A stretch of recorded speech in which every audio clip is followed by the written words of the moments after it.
सुप्रभात बच्चों, आज की कक्षा में हम पढ़ेंगे कारक।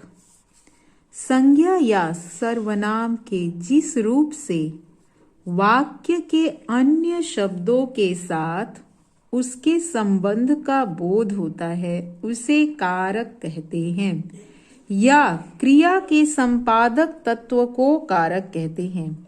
हम इसको यह ऐसे भी कह सकते हैं कि संज्ञा या सर्वनाम का क्रिया के साथ या वाक्य के अन्य शब्दों के साथ संबंध सूचित करने वाले चिन्हों को हम कारक कहते हैं। हिंदी में 8 कारक होते हैं।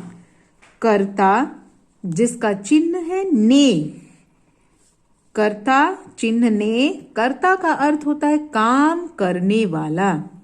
किसी भी वाक्य में जो काम को संपादित करता है उसे ही कर्ता कहते हैं। जैसे राम ने रोटी खाई, यहाँ पर राम के साथ जो ने है वही कारक चिन्ह है। और राम कौन है? व्याकरण में पद परिचय क्या है राम का? राम है संज्ञा और कर्ता। कर्म, कर्म का चिन्ह को, जिस पर काम का प्रभाव पड़े। किसी भी किए गए काम का प्रभाव किसी न किसी वस्तु पर पड़ता है उसे ही हम कर्म कहते हैं। करण कारक, इसका चिन्ह है से द्वारा, जिस साधन से काम किया जाए, जिस किसी माध्यम से या साधन से काम किया जाए उसे हम करण कारक कहते हैं। कर्ता काम को करने वाला, कर्म जिस पर काम का प्रभाव पड़े, करण जिस साधन से कार्य किया जाए वह करण कारक है। जैसे मैं कलम से लिख रही हूं, मैंने कलम से संप्रदान, इसका चिन्ह है को के लिए। संप्रदान, प्रदान मतलब किसी को कुछ देना या किसी के लिए कुछ करना। तो संप्रदान चिन्ह है को के लिए, जिसके लिए कुछ दिया जाए या फिर किया जाए। अपादान, अलग होना और तुलना। अपादान एक वस्तु से दूसरी वस्तु का अलग होना या तुलना होने का भाव। तुलना मतलब श्याम मोहन से लंबा है, यहां पर जो से आ गया वह अपादान कारक है। पेड़ से पत्ता गिरा, जहां पर अलग होने का भाव हो, तुलना का भाव हो, ऐसे जगहों पर जब से का चिन्ह दिखे तो वह अपादान कारक है। और करण कारक में जो से आ रहा है वह किसी भी काम को करने का जो साधन, जैसे मैंने चाकू से सब्जी काटी।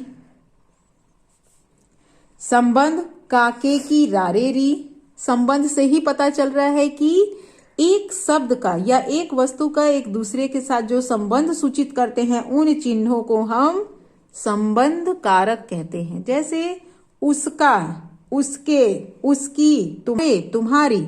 उसका भाई दूसरी कक्षा में पढ़ता है, यह किसकी पुस्तक है। तो यहां पर जो काके की है, रारेरी है, यह क्या है? संबंध कारक।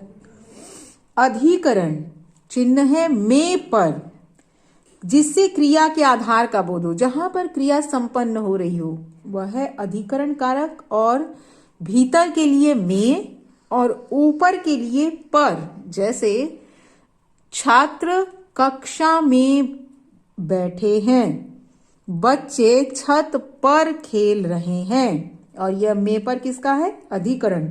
संबोधन, हे अरे, संबोधन का मतलब ही होता है किसी को संबोधित करना, पुकारना। किसी के नाम के बदले हम जिन चिन्हों का प्रयोग करते हैं वह संबोधन कारक है। हे सुनो, अरे यहां बैठो। और बच्चों ध्यान देंगे कि जो भी कारक के ये चिन्ह है, कर्ता से लेकर अधिकरण तक, यह शब्द के बाद में प्रयोग किए जाते हैं और संबोधन शब्द से पहले में। अरे सुनो, अरे का पहले प्रयोग, सुनो का बाद में।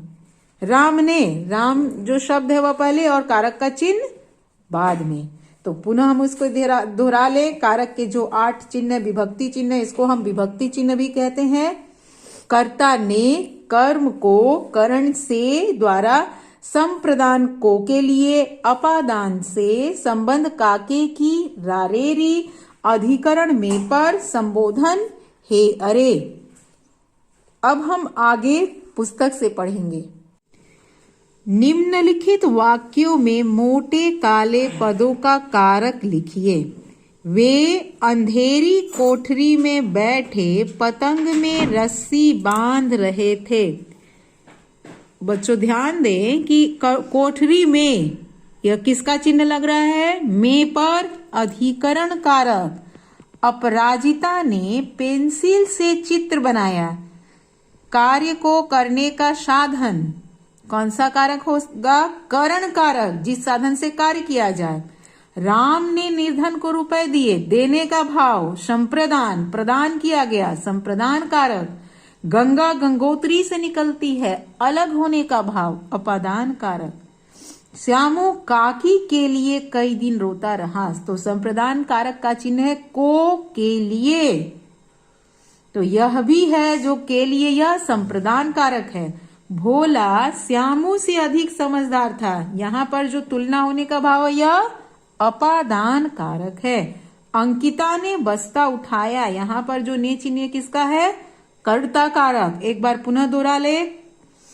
कर्ता ने कर्म को करण से, संप्रदान को के लिए, अपादान से, संबंध काके की रारेरी, अधिकरण में पर संबोधन हे अरे। प्रश्न संख्या 4 देखें। नीचे कुछ वाक्य दिए गए हैं जिनमें कारक चिन्हों का सही प्रयोग नहीं हुआ है।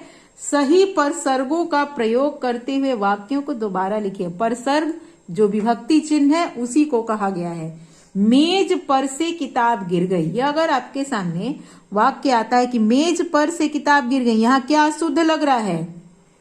मेज पर से, मेज से किताब गिर गई, यहाँ पर नहीं होगा। मेज पर किताब गिरी, मेज से किताब गिर गई। और यह कौन सा कारक होगा? अपादान। रवि श्याम का पत्र में लिख रहा है, रवि श्याम को पत्र लिख रहा है, यहाँ पर में नहीं होगा। रवि श्याम को पत्र लिख रहा है। लक्ष्य ने कागज में एक सुंदर, कागज में के क्या मैंने बताया था? भीतर के लिए, लेकिन कागज में भीतर नहीं, कागज पर। लक्ष्य ने कागज पर एक सुंदर चित्र बनाया। रेखा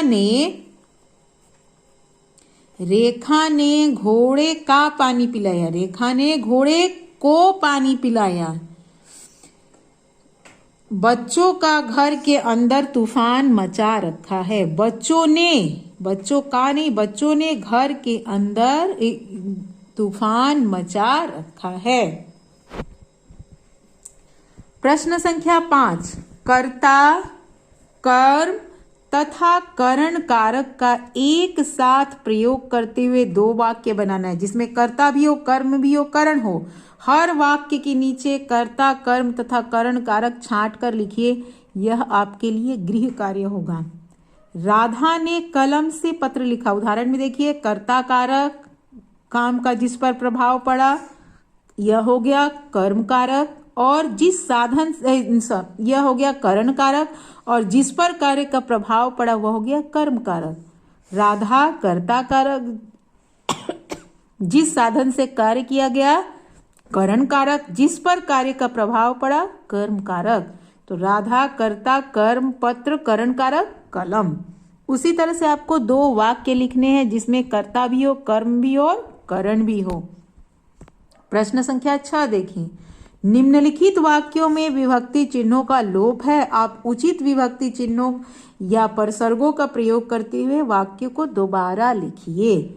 उसने मीना लड्डू खरीदे, उसने मीना के लिए लड्डू खरीदे। राकेश चाकू सेब काटा, राकेश ने चाकू से सेब काटा। इसको आप उदाहरण में ऊपर के लिए लिख सकते हैं। हर्ष चित्र बनाकर भाई दिया, हर्ष ने चित्र बनाकर भाई को दिया। विभीषण ने रावण को समझाया, नटों ने करतब दिखाए। तो बच्चों आज की कक्षा के लिए यही है। आपके लिए गृह कार्य है कारक की परिभाषा, उदाहरण, उसके चिन्हों को लिखना है। साथ ही साथ अभ्यास पुस्तक पृष्ठ संख्या 110 तक पूरा करना है। धन्यवाद।